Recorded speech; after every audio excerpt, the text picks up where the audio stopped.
Hare Krishna, everybody. Welcome back to the daily readings of Srila Prabhupada's books here at Radha Lane, 3402 Radha Lane, more specifically, 77018, in case you want to send some letters and packages with gifts. They're well received. Right next to Shri Radha Neelamadava's temple, with a room full of Rasika Bhaktas, means devotees who are attached to hearing about Krishna. Lucky us. Hare Krishna. Okay, here we are. Reading Sanatana Goswami's glorification of the Srimad-Bhagavatam. It's called Srimad-Bhagavata Mahima Stotram. And it goes like this. Sarva Shastrabdipi Yusha Sarva Vedaika Satpala Sarva Siddhanta Ratnadya Sarva Lokaika Drikprada. O nectar from the ocean of all scriptures, singular fruit of all the Vedas, rich mine of the precious gems of all conclusive truths, you are the only giver of sight to all the worlds. Sarva Bhagavata Prana Srimad Bhagavata Prabho Kalidwan Duritaditya Shri Krishna Parivartita. O life air of all the Supreme Lord's devotees, O Master, Srimad Bhagavatam, you are the sun risen in the darkness of Kali. You are the exact image of Shri Krishna. Paramananda Padaya Prema Varshakshadayate Sarvadasa Vasevyaya Shri Krishnaya Namostume. I bow down to you who are supremely blissful to read. Your every syllable pours down a flood of prema. You can always be served by everyone. You are Shri Krishna himself. Madhika Bando Matsangin Madguro Man Mahadana Man Nistadaka Mad Bhagya Mad Ananda Namostute. My only friend, my constant companion, my spiritual master, my great wealth, my savior, my good fortune, my source of ecstasy, I bow down to you. Asadu saduta dayin adini chochata kada hanamunchagadachin mam premnarit kandayospuda. O bestower of saintliness to the unsaintly, O exalter of the most fallen, please never leave me. Always appear in my heart and my voice with pure love. Om Namo Bhagavate Vasudevaya. Om Namo Bhagavate Vasudevaya. Om Namo Bhagavate Vasudevaya. So here we are in the 4th canto, 21st chapter, text 32. We've been going a little slower, not reading so many verses. Yesterday was a little short because there was a program that devotees. Also, I'm reading a little slower and more carefully because these teachings, Prthu Maharaj, these purports, especially in this section where Prthu Maharaj is instructing his citizens, are so relevant and so topical, to all of us, both individually and collectively. So Prthu Maharaj is continuing to instruct his citizens. Text 32.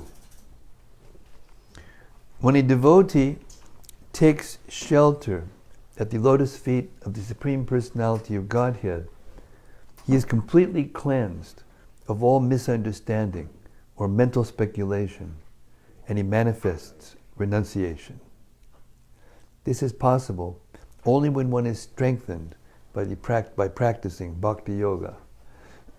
Once having taken shelter at the root of the lotus feet of the Lord, a devotee never comes back to this material existence, which is full of the threefold miseries.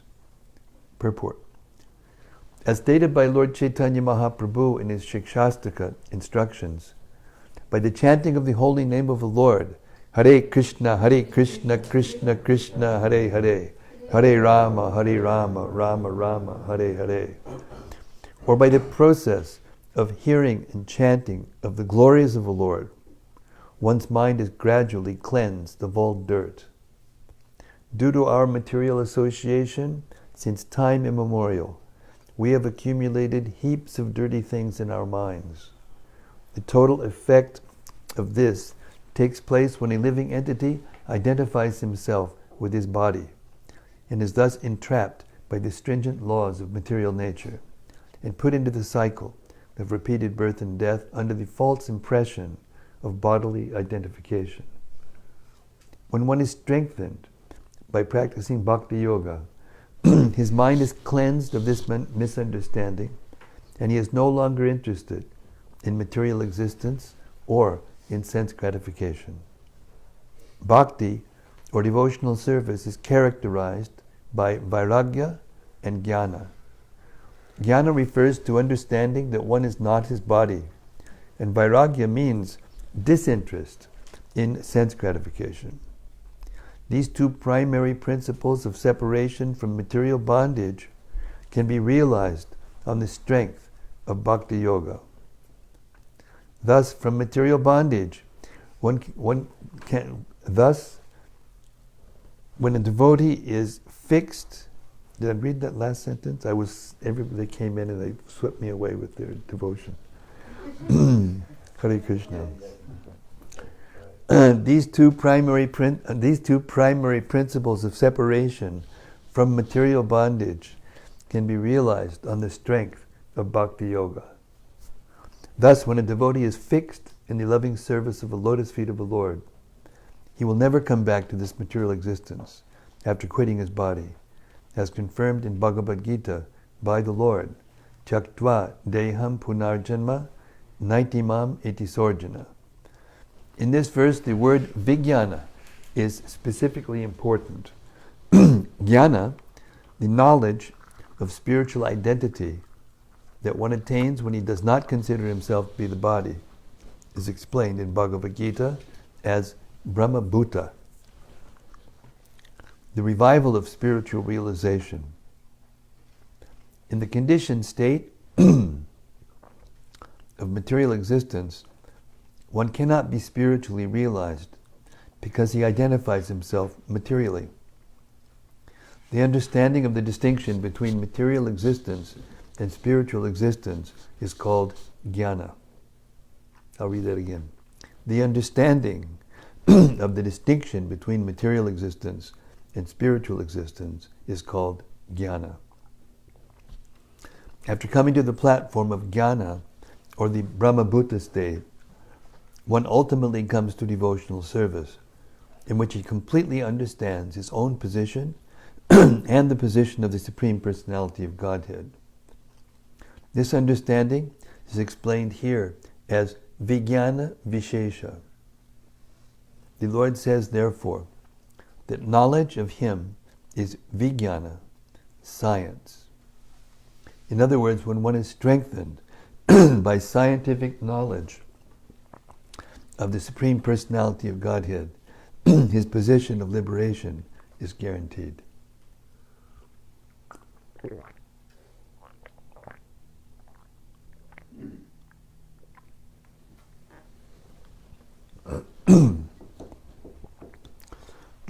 In Bhagavad Gita 9.2, the science of devotional service is described as pratyaksha vagamam dharmyam, direct understanding of the principles of religion by realization. By practicing bhakti yoga, one can directly perceive his advancement in spiritual life. In other practices, like karma yoga, jnana yoga, and dhyana yoga, one may not be confident about his progress. But in bhakti yoga, one can become directly aware of his progress in spiritual life. Just as a person who eats can understand that his hunger is satisfied. Our false appetite for enjoyment and lordship of the material world is due to the prominence of passion and ignorance. By Bhakti Yoga, these two qualities are diminished, and one becomes situated in the mode of goodness. Gradually surpassing the mode of goodness, one is situated in pure goodness, which is not contaminated by the material qualities. When thus situated, a devotee no longer has any doubts. He knows that he will not come back to this material world. Text 33. Prthu Maharaja advised his citizens, engaging your minds, your words, your bodies, and the results of your occupational duties, and being always open-minded, you should all render devotional service to the Lord. According to your abilities and the occupations in which you are situated, you should engage your service at the lotus feet of the Supreme Personality of Godhead, with full confidence and without reservation. Then you will surely be successful in achieving the final objective in your lives. Purport. As stated in the 18th chapter of Bhagavad Gita, Swakarmana tam abhyarcha. One has to worship the Supreme Personality of Godhead by one's occupational duties. This necessitates accepting the principle of 4 varnas and 4 ashramas. Prthu Maharaj therefore says, Gunai Swakarmabhi. This phrase is explained in Bhagavad Gita. Chaturvarnya maya shrishtam gunakarma vibhagashaha. The 4 castes, the Brahmanas, Kshatriyas, Vaishyas, and Shudras, are created by the Supreme Personality of Godhead according to the material modes of nature and the particular duties discharged in those modes. A person who is situated in the mode of goodness is certainly more intelligent than others. Therefore, he can practice the Brahminical activities, namely speaking the truth, controlling the senses, controlling the mind, remaining always clean, practicing tolerance, having full knowledge about one's self-identity, and understanding devotional service. In this way, if he engages himself in the loving service of the Lord as an actual Brahmana, his aim is to achieve the final interest of life. His aim to achieve the final interest of life is attained. Similarly, the Kshatriya's duties are to give protection to the citizens, to give all his possessions in charity, to be strictly Vedic in the management of state affairs, and to be unafraid to fight whenever there is an attack by enemies. In this way, a Kshatriya can satisfy the Supreme Personality of Godhead by his occupational duties. Similarly, a Vaishya can satisfy the Supreme Godhead by properly executing his occupational duties, engaging himself in producing foodstuffs, giving protection to cows, and trading if necessary when there is an excess of agricultural production. Similarly, because the Shudras do not have ample intelligence, they should simply engage as workers to serve the higher statuses of social life. Everyone's aim should be to satisfy the Supreme Personality of Godhead by engaging his mind in thinking always of Krishna, his words in always offering prayers to the Lord or preaching about the glories of the Lord, and his body in executing the service required to satisfy the Lord. As there are 4 divisions within our body, the head, the arms, the belly, and the legs. Similarly, human society taken as a whole is divided into 4 classes of men, according to their material qualities and occupational duties.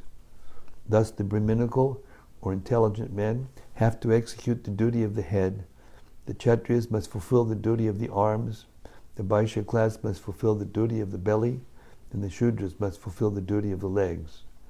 In executing the prescribed duties of life, no one is higher or lower. There are such divisions as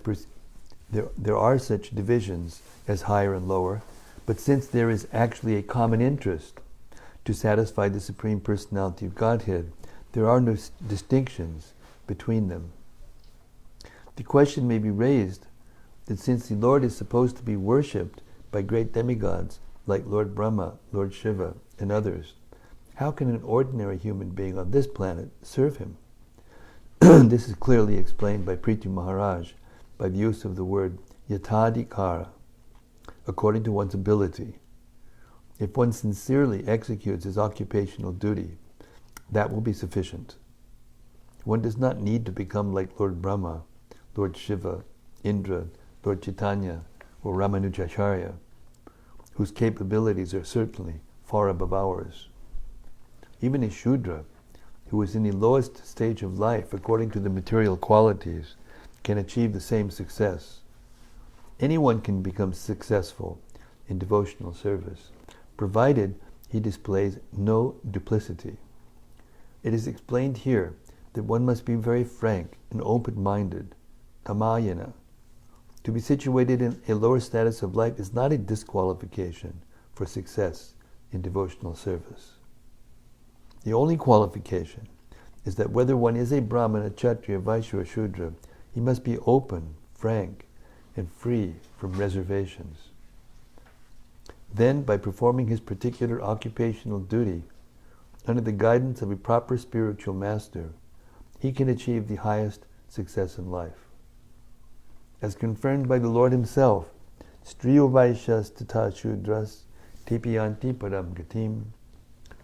It does not matter what one is, whether a Brahmana, Kshatriya, Vaishya, or Shudra, or a degraded woman. If one engages himself seriously in devotional service, working with body and mind and intelligence, he is sure to be successful in going back home, back to Godhead. The Lord's lotus feet are described here as Kama Durgangri Pankajam, because they have all power to fulfill the desires of everyone. A devotee is happy even in this life, because although in material existence we have many needs, all his material needs are satisfied. And when he at last quits his body, he goes back home, back to Godhead, without a doubt. Text 34. The Supreme Personality of Godhead is transcendental and not contaminated by this material world. But although he is concentrated spirit soul without material variety, for the benefit of the conditioned soul, he nevertheless accepts different types of sacrifice performed with various material elements, rituals, and mantras, and offered to the demigods under different names according to the interests and purposes of the performers. Purport. For material prosperity, there are recommendations in the Vedas for various types of yajna, sacrifice.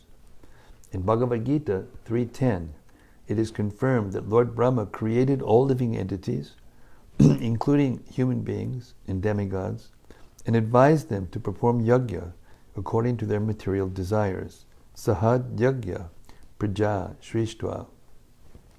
These performances are called yajnas because their ultimate goal is to satisfy the Supreme Personality of Godhead, Vishnu. The purpose of performing yajna is to get material benefit, but because the aim is to simultaneously satisfy the Supreme Lord, such yajnas have been recommended in the Vedas. Such performances are, of course, known as karmakanda, or material activities, and all material activities are certainly contaminated by the three modes of material nature. Generally, the karmakanda ritualistic ceremonies are performed in the mode of passion, yet the conditioned souls, both human being and demigods, are obliged to perform these yajnas because without them one cannot be happy at all. Srila Vishwanath Chakravarti Thakur comments that these karmakanda ritualistic ceremonies, although contaminated, contain touches of devotional service, because whenever there is a performance of any yajna, Lord Vishnu is given a central position. This is very important, because even a little endeavor to please Lord Vishnu is bhakti and is of great value. A tinge of bhakti purifies the material nature of the performances, which by devotional service gradually come to the transcendental position. Therefore, although such yajnas are superficially material activities, the results are transcendental. Such yajnas as Surya Yajna, Indra Yajna, and Chandra Yajna are performed in the names of the demigods, But these demigods are bodily parts of the Supreme Personality of Godhead. The demigods cannot accept sacrificial offerings for themselves, but they can accept them for the Supreme Personality of Godhead. Just as a departmental tax collector of a government cannot collect taxes for his personal account, but can realize them for the government. Any yajna performed with this complete knowledge and understanding is described in Bhagavad Gita as brahmarpanam, or a sacrifice offered to the Supreme Personality of Godhead. Since no one but the Supreme Lord can enjoy the results of sacrifice, the Lord says that He is the actual enjoyer of all sacrifices, Bhoktaram, Yajna Tapasam, Sarvaloka Maheshwaram. Sacrifices should be performed with this view in mind. As stated in Bhagavad Gita 4.24, Brahmarpanam Brahmahavir, Brahmagnau Brahmana Hutam, Brahmaiva Tainta Gantavyam, Brahmakarma Samadhina. A person who is fully absorbed in Krishna consciousness is sure to attain the spiritual kingdom because of his full contribution to spiritual activities, in which the consummation is absolute and that which is offered is of the same spiritual nature. The performer of sacrifices must always keep in view that the sacrifices mentioned in the Vedas are meant to satisfy the Supreme Personality of Godhead. Vishnu Aradyate Panta.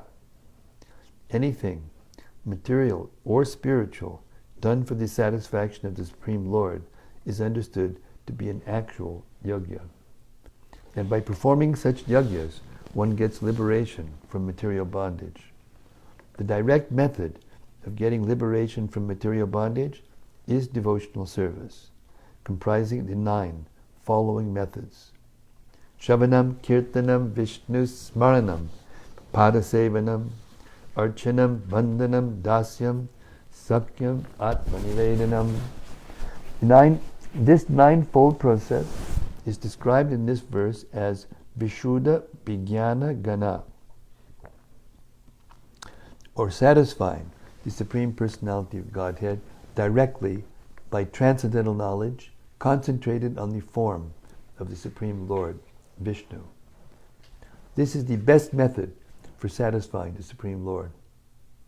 One who cannot take to this direct process, however, should take the indirect process of performing yajnas for the satisfaction of Vishnu, or yajna. Vishnu is therefore called Yajnapati, Shriyakpatim, Yajnapatim, Jagatpatim. Bhagavatam 2:9-15. The Supreme Personality of Godhead's deep scientific knowledge is concentrated to the supreme point. For example, medical science knows some things superficially, but doctors do not know exactly how things happen in the body. Lord Krishna, however, knows everything in detail. Therefore, His knowledge is Vijnana Gana, because it does not have any of the defects of material science. The Supreme Personality of Godhead is Vishuddha Vijnana Gana, concentrated transcendental knowledge. Therefore, even though He accepts karma kandya, materialistic yajnas, He always remains in a transcendental position. Therefore, the mention of Aneka Guna refers to the Supreme Personality of Godhead's many transcendental qualities, for He is not affected by the material qualities. The different kinds of material paraphernalia or physical elements are also gradually transformed into spiritual understanding, because ultimately there is no difference between material and spiritual qualities, for everything emanates from the Supreme Spirit. This is realized by a gradual process of realization and purification. One vivid example of this is Dhruva Maharaj, who took a meditation in the forest to achieve material benefit, but ultimately became spiritually advanced and did not want any benediction for material profit. He was simply satisfied with the association of the Supreme Lord. Ashaya, means determination. Generally, a conditioned soul has the determination for material profit. But when these desires for material profit are satisfied through performance of yajna, one gradually achieves the spiritual platform. Then his life becomes perfect. Srimad-Bhagavatam 2:3-10 therefore recommends akama, sarvakamo va, mokshakama udaradihi, tivrena bhakti yogena, yajeta purusham param. Everyone, whether akama, a devotee, sarvakama, a karmi, or mokshakama, a jnani or yogi, is encouraged to worship the Supreme Personality of Godhead by the direct method of devotional service. In this way, one can get both material and spiritual profits simultaneously. 35. The Supreme Personality of Godhead is all-pervading, but He is also manifested in different types of bodies, which arise from a combination of material time, or material nature, time, desires, and occupational duties. Thus, different types of consciousness develop, just as fire, which is always basically the same, blazes in different ways according to the shape and dimension of firewood. Purport. The Supreme Personality of Godhead constantly lives with the individual soul as Paramatma. The individual soul has awareness in accord with his material body, which he attains by virtue of Prakriti, or material nature. The material ingredients are activated by the force of time, and thus the three material modes of nature are manifested. According to his association with the three modes of nature, the living entity develops a particular type of body. In animal life, the material mode of ignorance is so prominent that there is very little chance of realizing the Paramatma, who is also present within the heart of the animal. But in the human form of life, because of developed consciousness, Chaitanam, one can be transferred from ignorance and passion to goodness by the results of his activities, Kriya, Palatbena. A human being is therefore advised to associate with spiritually advanced personalities. The Vedas give the direction, Tad Bhigyanartam Sagarum Eba Bigachet. In order to reach the perfection of life, or to understand the real constitutional position of the living entity, one must approach the spiritual master. Gurum Eva Bigachet. One must. It is not optional. It is imperative that one approach the spiritual master, for by such association, one proportionately develops consciousness toward the Supreme Personality of Godhead.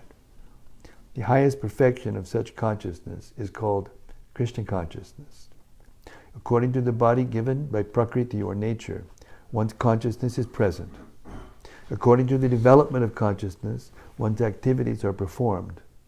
And according to the purity of such activities, one realizes the Supreme Personality of Godhead, who is present in everyone's heart.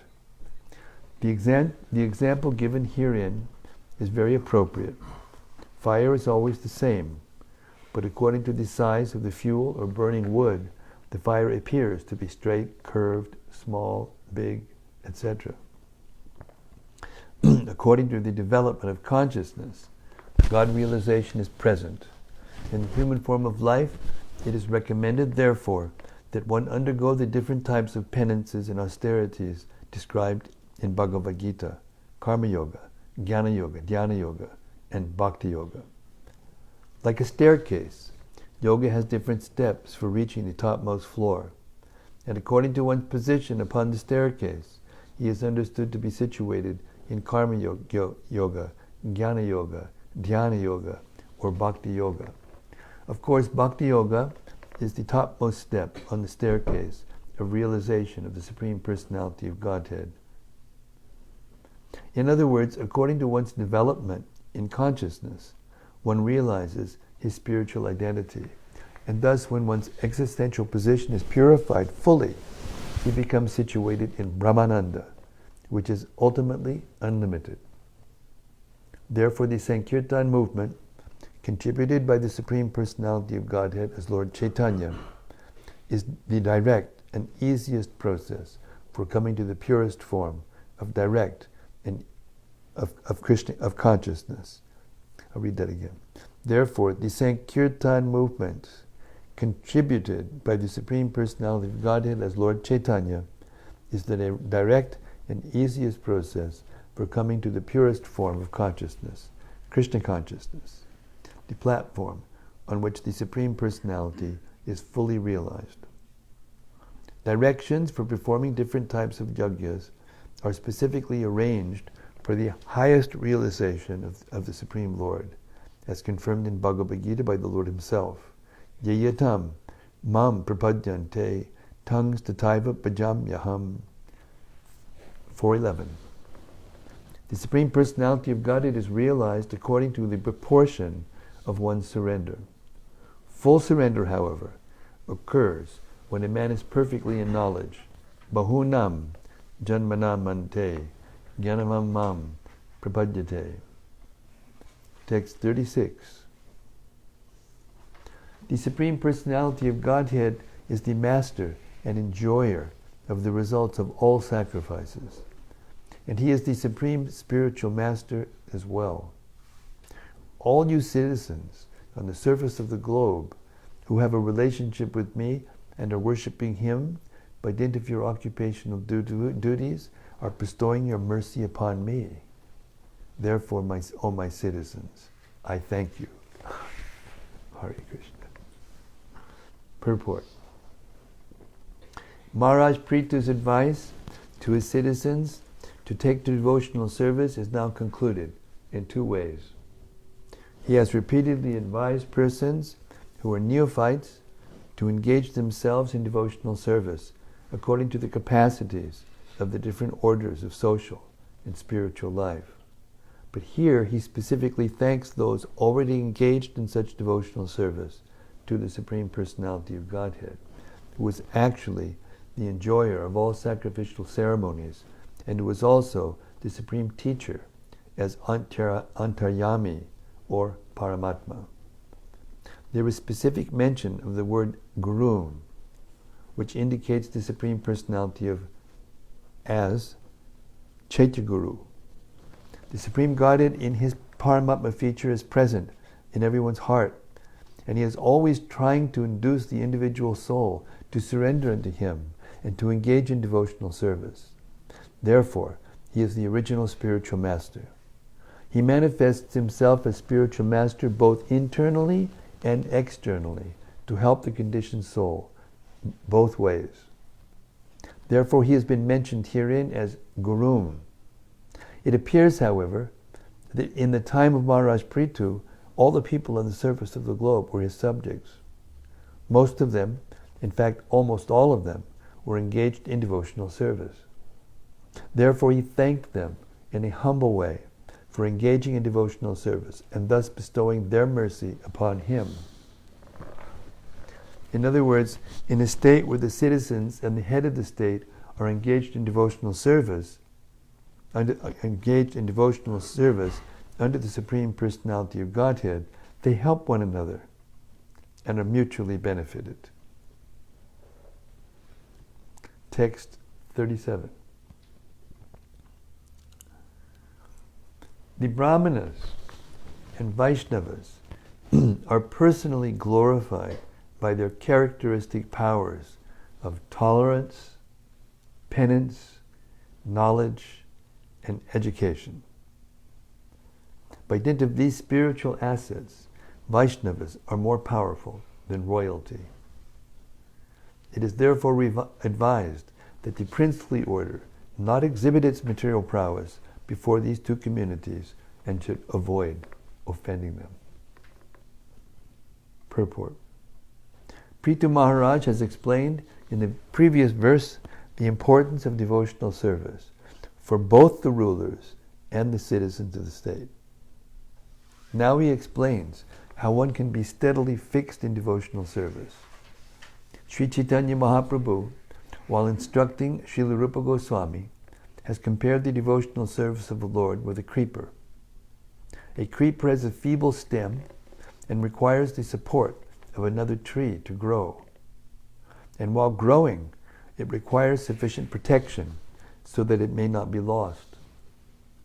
While describing the system of protection for the tree of devotional service, Sri Chaitanya Mahaprabhu has especially stressed protection from offenses under the lotus feet of Vaishnavas.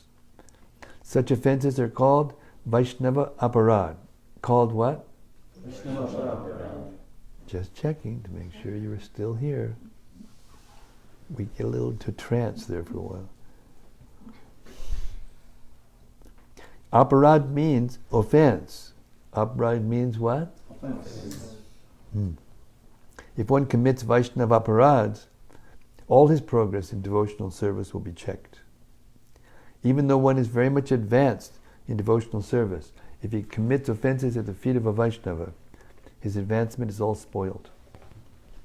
In the Shastras it is found that a very great yogi, Durvasa Muni, committed a Vaishnava Aparad, and thus for 1 full year had to travel all over the universe, even to Vaikuntha Loka, to defend himself from the offense. At last, when he approached the Supreme Personality of Godhead in Vaikuntha, he was refused protection. Therefore, one should be very careful about committing offenses at the feet of a Vaishnava. The most grievous type of Vaishnava Aparad is called Guru Aparad, which refers to offenses at the lotus feet of the spiritual master. In the chanting of the holy name of the Supreme Personality of Godhead, this Guru Aparad is considered the most grievous offense. Guror abhagya Shrutishastra nindanam. Among the 10 offenses committed against the chanting of a holy name, the first offenses are disobedience of the spiritual master and blasphemy of the Vedic literature. The simple definition of Vaishnava is given by Sri Chaitanya Mahaprabhu. A person who immediately reminds one of the Supreme Personality of Godhead, Krishna, is a Vaishnava. In this verse, both Vaishnavas and Brahmanas are mentioned. A Vaishnava is a learned Brahmana and is therefore designated as Brahmana Vaishnava, Brahmana Pandit, or as a Vaishnava and Brahmana. In other words, a Vaishnava is supposed to be a Brahmana already, but a Brahmana may not be a pure Vaishnava. When a person understands his pure identity, Brahmajanati, he immediately becomes a Brahmana. In the Brahmana stage, one's understanding of the absolute truth is mainly based on the impersonal view. When a Brahmana, however, rises to the platform of personal understanding of the Supreme Godhead, he becomes a Vaishnava. A Vaishnava is transcendental even to a Brahmana. In the material conception, the position of a Brahmana is the highest in human society, but a Vaishnava is transcendental even to a Brahmana. Both the Brahmana and Vaishnava are spiritually advanced. A Brahmana's qualifications are mentioned in Bhagavad Gita as truthfulness, mental equanimity, control of the senses, the power of tolerance, simplicity, knowledge of the absolute truth, firm faith in the scriptures, and practical application of the Brahminical qualities in life. In addition to these qualifications, when one fully engages in the transcendental loving service of the Lord, he becomes a Vaishnava. Prthu Maharaj warns his citizens who are actually engaged in the devotional service of the Lord to take care against offenses to the Brahmanas and Vaishnavas. Offenses at their lotus feet are so destructive that even the descendants of Yadu, who were born in the family of Lord Krishna, were destroyed due to offenses at their feet. The Supreme Personality of Godhead cannot tolerate any offense at the lotus feet of Brahmanas and Vaishnavas. Sometimes, due to their powerful positions, princes or government servants neglect the position of Brahmanas and Vaishnavas, not knowing that because of their offense they will be ruined. Text 38. The Supreme Personality of Godhead, the Ancient, eternal Godhead, who is foremost among all great personalities, obtained the opulence of his staunch reputation, which purifies the entire universe by worshipping the lotus feet of those Brahmanas and Vaishnavas. Purport. The Supreme Person is described herein as Brahmanya Deva. Brahmanya refers to the Brahmanas, the Vaishnavas, or the Brahminical culture, and Deva means worshipable Lord. Therefore, unless one is on the transcendental platform of being a Vaishnava, or on the highest platform of material goodness as a Brahmana, he cannot appreciate the Supreme Personality of Godhead. In the lower stages of ignorance and passion, it is difficult to appreciate or understand the Supreme Lord. Therefore, the Lord is described herein as the worshipable deity for persons in Brahminical and Vaishnava culture. Namo Brahmanya Devaya, Go Brahmanihitaya Cha, Jagadhitaya Krishnaya, Govindaya, Namo Namaha. Lord Krishna, the Supreme Personality of Godhead, is the prime protector of Brahminical culture and the cow. Without knowing and respecting these, one cannot realize the science of God. And without this knowledge, any welfare activities or humanitarian propaganda cannot be successful. The Lord is Purusha, or the Supreme Enjoyer.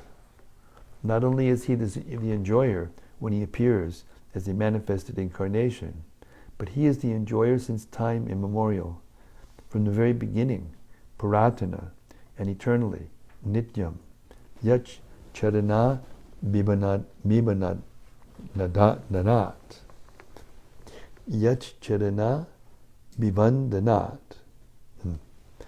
Prthu Maharaj said that the Supreme Personality of Godhead attained this opulence of eternal fame simply by worshipping the lotus feet of the Brahmanas. It's good enough for Krishna, it's good enough for us. In the Bhagavad Gita it is said that the Lord does not need to work to achieve material gain, since he is perpetually, supremely perfect. He does not need to obtain anything. But still it is said that he obtained his opulences by worshipping the lotus feet of the Brahmanas. These are his exemplary actions. When Lord Krishna was in Dwarka, he offered his respects by bowing down at the lotus feet of Narada. When Sudama Vipra came to his house, Lord Krishna personally washed his feet and gave him a seat on his personal bed. Although he is the Supreme Personality of Godhead, Lord Sri Krishna offered his respects to Maharaja Yudhishthira and Kunti. The Lord's exemplary behavior is to teach us. We should learn from his personal behavior how to give protection to the cow, how to cultivate Brahminical qualities, and how to respect the Brahmanas and the Vaishnavas. The Lord says in Bhagavad Gita 3:21, Yad achariti shreshtas tadevataro janaha. If the leading personalities behave in a certain manner, others follow them automatically. Who can be more of a leading personality than the Supreme Personality of Godhead? And whose behavior could be more exemplary? It is not that he needed to do all these things to acquire material gain, but all of these acts were performed just to teach us how to behave in this material world. The Supreme Personality of Godhead is described herein as Mahatma Agranihi. Within this material world, the Mahatmanas, or great personalities, are Lord Brahma and Lord Shiva. But he is above them all, Narayana Paro Vyaktat. The Supreme Personality of Godhead is in a transcendental position, above everything created within this material world. His opulence, his riches, his beauty, his wisdom, his knowledge, his renunciation, and his reputation are all Jagat Pavitram, universally purifying. The more we discuss his opulences, the more the universe becomes purer and purer. In the material world, the opulences possessed by a material person are never fixed. Today one may be very rich, but tomorrow he may become poor. Today one is very famous, but tomorrow he may be infamous. Materially obtained opulences are never fixed, but all six opulences perpetually exist in the Supreme Personality of Godhead, not only in the spiritual world, but also in this material world. Lord Krishna's reputation is fixed, and his book of wisdom, Bhagavad Gita, is still honored. Everything pertaining to the Supreme Personality of Godhead is eternally existing. Text 39. The Supreme Personality of Godhead was everlastingly independent and who exists in everyone's heart, is very pleased with those who follow in his footsteps and engage without reservation in the service of the descendants of Brahmanas and Vaishnavas.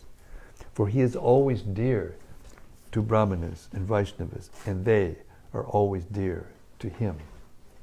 Purport. It is said that the Lord is most pleased when he sees one engage in the service of his devotee. He does not need any service from anyone because he is complete, but it is in our own interest to offer all kinds of services to the Supreme Personality of Godhead. These services can be offered to the Supreme Person not directly, but through the service of Brahmanas and Vaishnavas.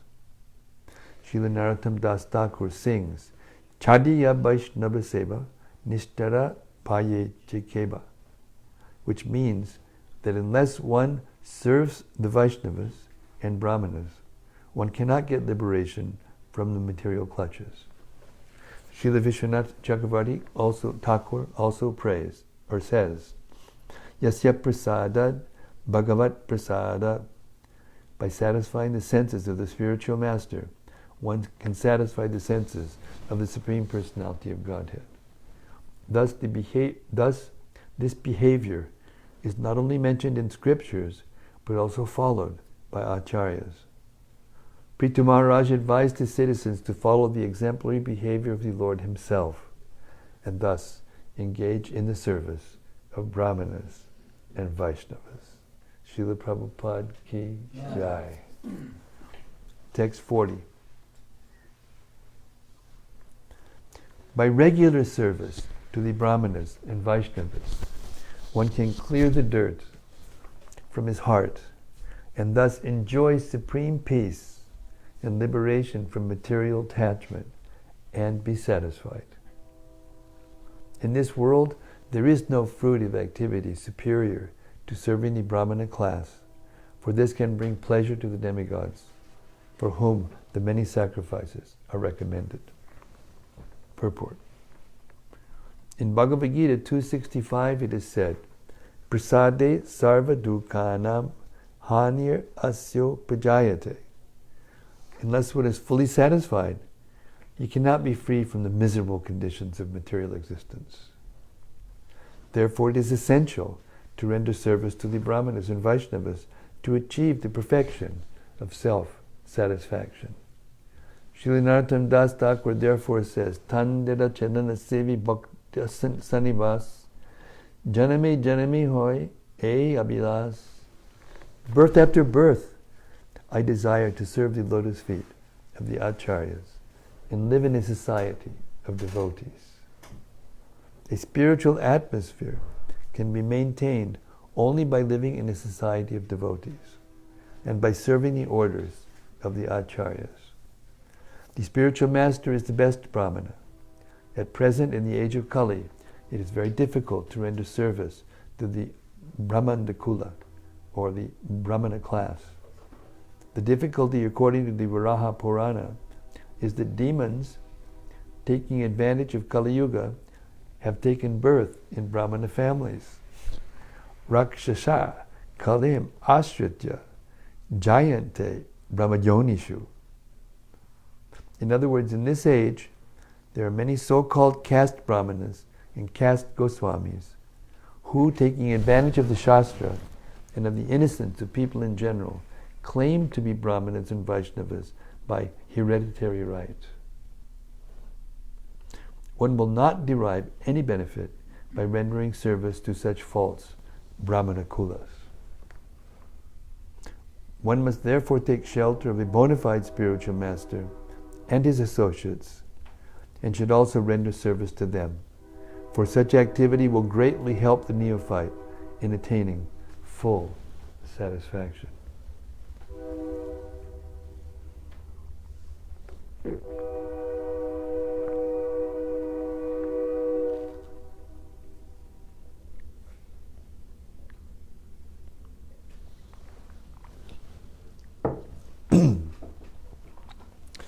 This has been very clearly explained by Srila Vishwanath Chakravarti Thakur in his explanation of the verse Vyavasayatmika buddhir ekeha kudanandana, Bhagavad Gita 4:2-41.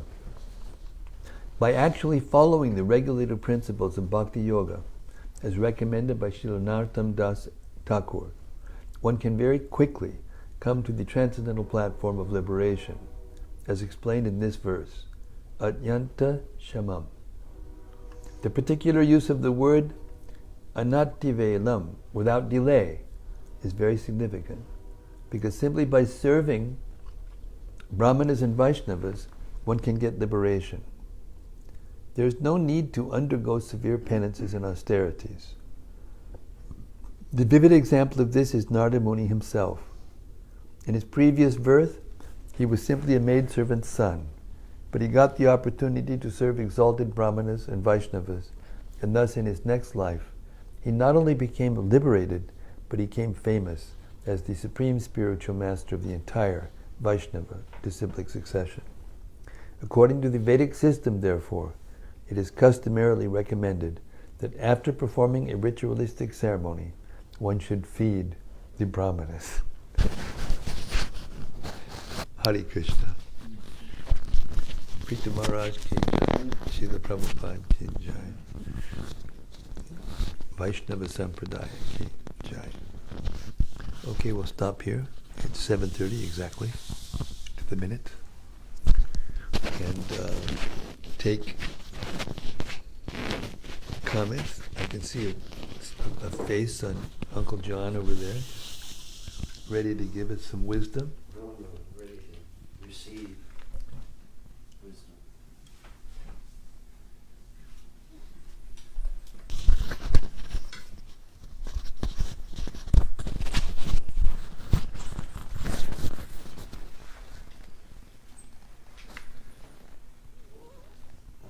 Okay, well, I'm trying to find the same. Okay.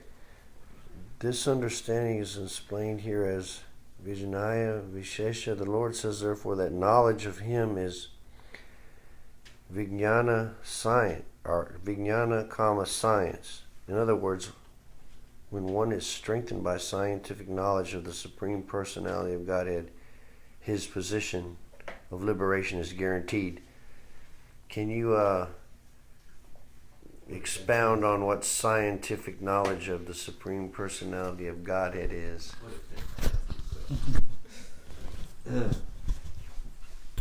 Now I know why they call you Uncle John. It was a fantastic question, Bhakta John. Fantastic question. Yeah. There's two things. One is called jnana, means knowledge. And the other is called vijnana, which means the realization of that knowledge, or the application of that knowledge in practical life. So, generally speaking, the word jnana means to understand the difference between matter and spirit, to actually be able to understand that I'm not the body. A child can understand. You sit him down, say, point, what is this? It's my hand. What is this? My head. What is this? My arm, like that. And then you say, well, so where are you? He'll go like this. Almost every kid will do that, just like that. Points right to there, right to the soul. So, but that knowledge is not good enough. One actually has to perceive for himself that he's not the body. That comes through purification of the mind and senses, through this knowledge, through the jnana, and applying it in our life.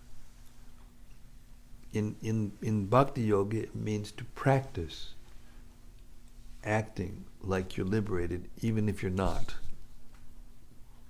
And by doing that, Krishna in the heart responds and gives revelation, revelatory knowledge that allows you to see the world as it is and to be able to see Krishna behind everything. At first, theoretically, but then really. That's Vijnana. So the Srimad-Bhagavatam is called Vijnana as a body of knowledge because every single person that's speaking has actually seen Krishna or served a person who has seen Krishna directly. Like Brahma, by his austerity and his penance, before he created the universe, Lord Vishnu appeared to him. And then finally Krishna appeared, shook his hand. Thanks. Well done. Nice job. And then he showed him Goloka Vrindavan. So therefore the knowledge that he spoke, the Brahma Samhita, Govinda Maripurusham Tamaham Bhajamin, all those prayers, are actually what he's seeing. They're not just what he thinks that might be there, or some guesswork. It's what he's actually seeing. Therefore you can take it as real, and you can realize it as real by taking it as real without reservation. And that's called submissive oral reception. By submissive oral reception, and you can only submissively receive the sounds of the Vedas by purifying our mind and senses through practice of sadhana bhakti.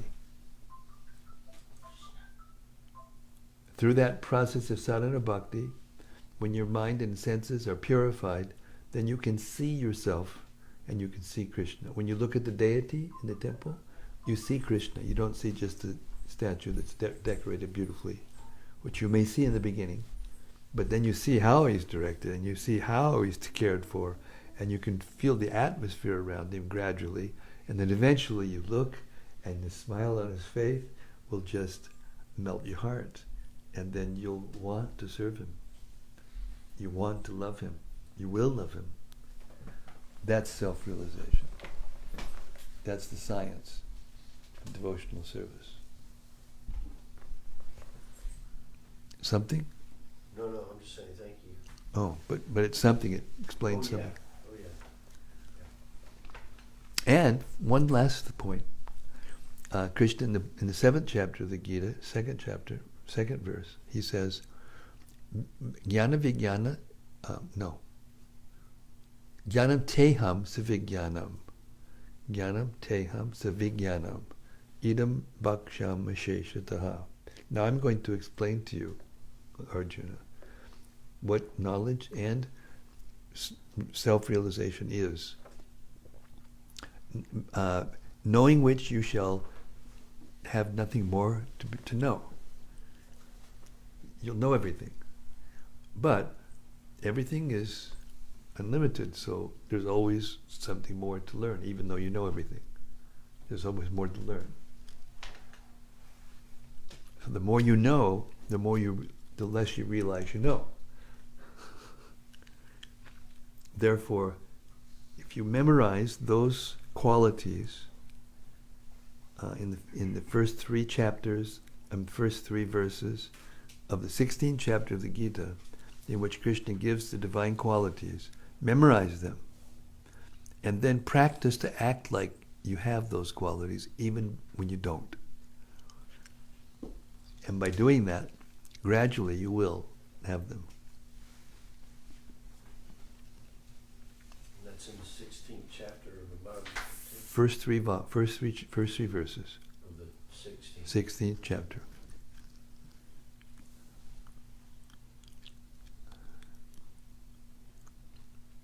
Yes, Hannah. This is a question from cyberspace. From cyberspace. You want to guess who? Rakimaja. Ding, ding, ding.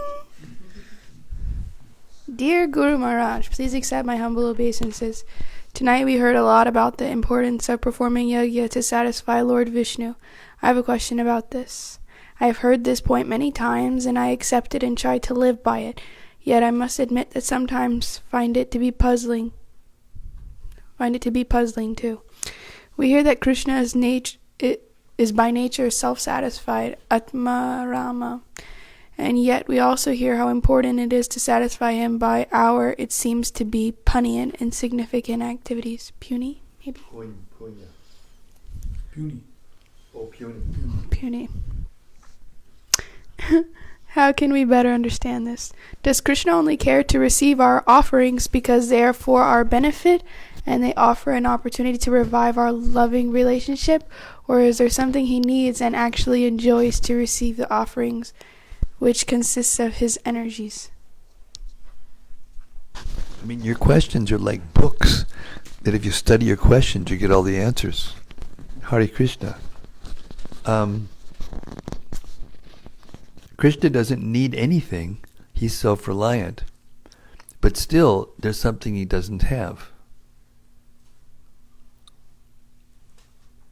Are there any takers? Somebody would like to guess?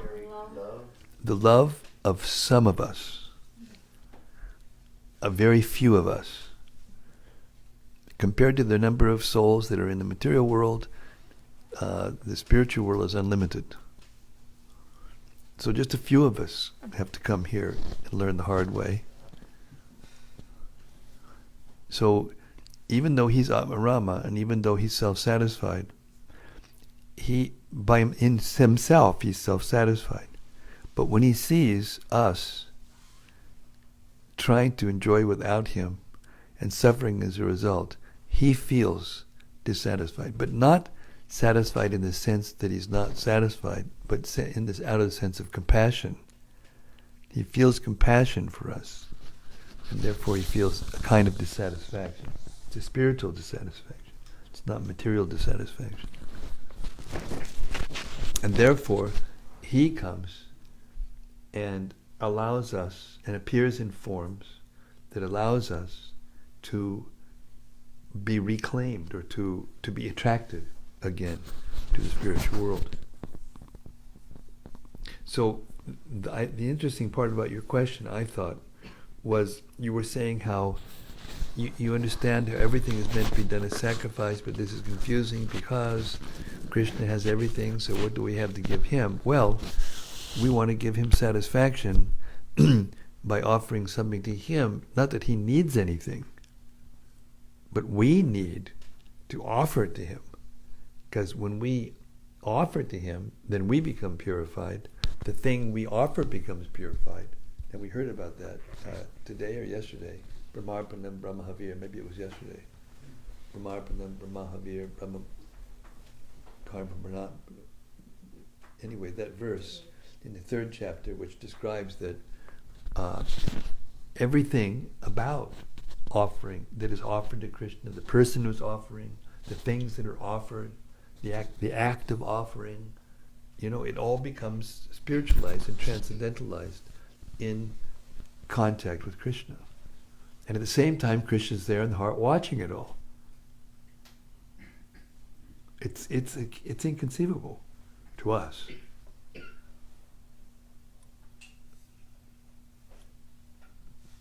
So I keep bringing up the same purport, and I read it over and over again. Maybe I have it memorized by now. I can tell it by memory.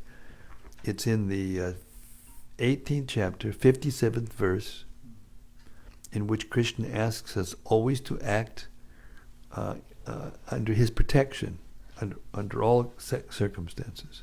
And in the purport, Prabhupada gives a sentence which explains to us how we should be thinking while we're doing our activities in this world. Because all of us have different duties that we have to do in this world. And that sentence is, I have been appointed by Krishna, I have been appointed to do this duty by Krishna. That's it. I've been appointed to do this duty by Krishna. So if you think like that before you do your duty, you got your guys out there and you're running wires to wire something or whatever it is that you do when you're being a master electrician. You just think like that. And gradually, if you think like that, automatically you'll think about Krishna, and then you'll see, hey, these guys, they're souls also. They belong to Krishna. I'm engaging these people in devotional service. As long as I'm thinking that I'm doing this for Krishna, if I've been appointed by Krishna to do this, of course it's not pure devotional service. The day will come when you can do pure devotional service. But by that sacrifice, by that mentality, then you can think of Krishna while you're doing your service. I happen to know that Rati Manjari she works in social services in Amsterdam. She works taking care of people who are troubled. She counsels and she does that kind of work, public welfare work. That's her job, So Rati, that's what you can do. And I know that you already do this. You can't fool me, because I've gotten to know you pretty well over the years. So you always are thinking like this. And these people you're trying to help, you're helping devotees come closer to Krishna. And just by you being a devotee and thinking like you do, and going out and doing Sankirtan by yourself in the middle of Amsterdam in the winter, with a little, harmonium or whatever, and just walking around and chanting Hare Krishna by yourself. She sends me these videos. She actually does this. It's no joke. It takes tremendous spiritual taste and strength to do that. Tremendous. So you just know, Rati Manjari, that when you're out there working with your colleagues and helping people who are less fortunate than you, without even knowing it, you're giving them the association of a Vaishnava, you're doing Krishna service, and therefore you're perfectly situated. Hare Krishna.